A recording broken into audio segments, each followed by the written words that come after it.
So I was gonna make this video about the reality of buying a vintage camper, and got a little too real too quick because I'm on the side of the road and I'm waiting for a tow. I was on the way to the mechanic because I know I'm getting a new engine anyway, but it died on the way to the mechanic.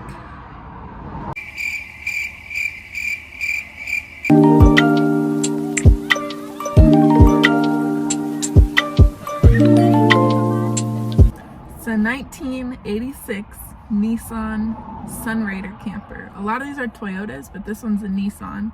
It has a Z24 engine. It's pretty. It's beautiful, just like me. I'm kidding. I'm not kidding. When I got it, everything was fine. Nothing sounded weird. Nothing was bad. It looked like it has a new engine in it. Like the engine is blue. It's not covered in oil. It looks like somebody put a new engine in it. So we figured that was good. It didn't die. I think we did have to, it took 2 tries to start it, but my dad said that that was kind of typical with an older car. And most of the lights work on the inside. All the lights work. I just don't know if the fridge works. The stove does work. But I spent $6,100 on it. It was listed at $8,000, and I was driving away and we weren't gonna get it because we wanted to get it checked out by a mechanic because my dad was like, ah. But I was like crying when we were driving away because I really wanted this and it is my dream. So we went back and I was negotiating with the guy. He said he had an offer for $6,000, so he wasn't going below that. And at that point we didn't know it needed a new engine. I've seen these go for like 11,000, if everything's good.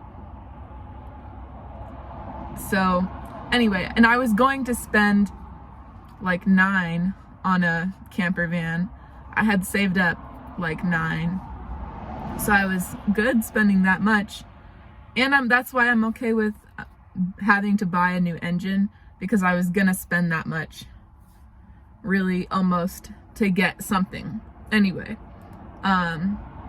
And I will be happy knowing that it's running well with a brand new engine. And it was a 2-hour drive back to my house. I got it registered.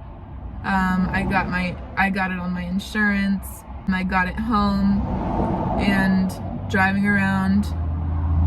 And it started to, it'll die when I'm at stoplights or like downshift. If I downshift, it stalls out and dies. It's a stick shift.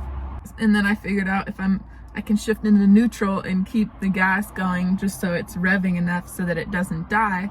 And I had an old car that used to kind of do that, so I was kind of used to that, but I knew that that wasn't good because my old car, that was right before they told me that one of the cylinders didn't have enough pressure in the engine, and that was bad.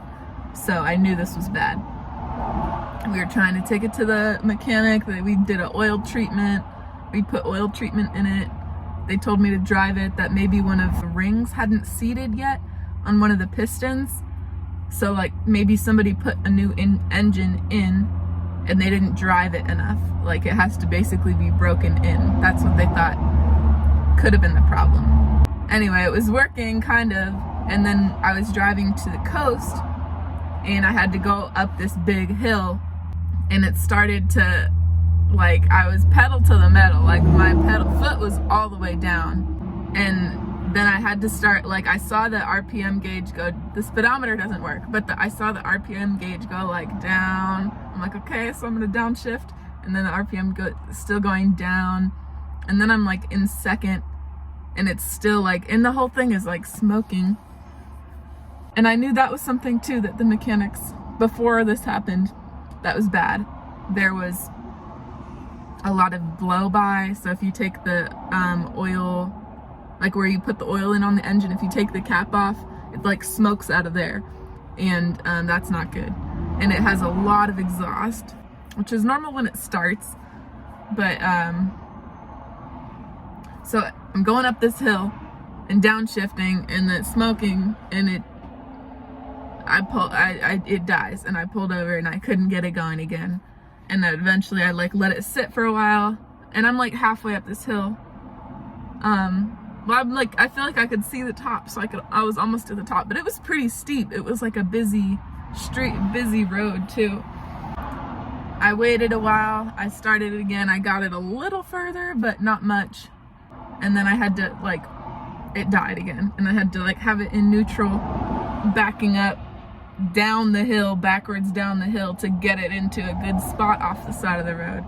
I had to get it towed, and I got it towed home, had a guy look at it, and I had a lot of opinions that were basically saying it needs a new engine, because it did develop a rod knock, so the engine was knocking. That's not good. And that was in the lower part of the engine, so I could get that part replaced and get the rod knock fixed. But the blow by, all the exhaust, that's out of the top of the engine. So at that point, the amount of money that I would spend on getting the engine repaired, I might as well just put a new one in. So that's what I did. I'm doing. And I'm driving. We got it. I had to put a new battery in it this morning because the battery was dead. And I got the battery tested, and they said the battery was no good. So I got a fancy new battery, and I made it halfway to the mechanic, and then it started doing the same thing. Oh no. Oh no. Oh no, no, no, no, no. And that's how I know that it wasn't the hill that did it. It's just the car that's basically messed up. So I am sitting on the side of the road waiting for the mechanic to come pick me up and tow me the rest of the way, because I'm like 4 miles from him. And we tried to jump it here, and it wouldn't, like the battery is dead again, and I just bought the battery. Like when we put the new battery in, it ran beautifully, and then, not beautifully because the engine is still messed up, but it worked. We got it. It was running, and then it started to die again. And it did stall out 2 times on the way here when I stopped at a stoplight. But anyway, I got it going and it was fine. But now the battery's dead, and this is a brand new battery, so it's just weird. But I'm hoping with the new engine everything's gonna be fine, because I'm spending all the money, so it better be fine.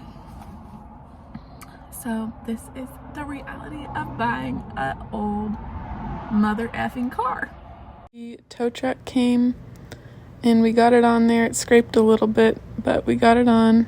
It's at the mechanic and getting the new engine. I'm gonna do videos on my build process of it. I'm not really doing a lot. I have some clips, but I'll do that. I'll compile them all and do it in another video. But what I have done so far is just the floor. It's still not done, but it used to be carpet. And my dad helped me. We ripped that out, and then he got COVID, so I finished most of it. I'm still not done with the wood, the laminate flooring. So that's where I'm at with the build. The engine is being installed. It should be good in like 2 weeks, maybe a little over 2 weeks. I should have a new engine. So subscribe for updates, and I will keep posting videos about how it's going. Thanks for watching. My hands are dirty because I've been doing oil things.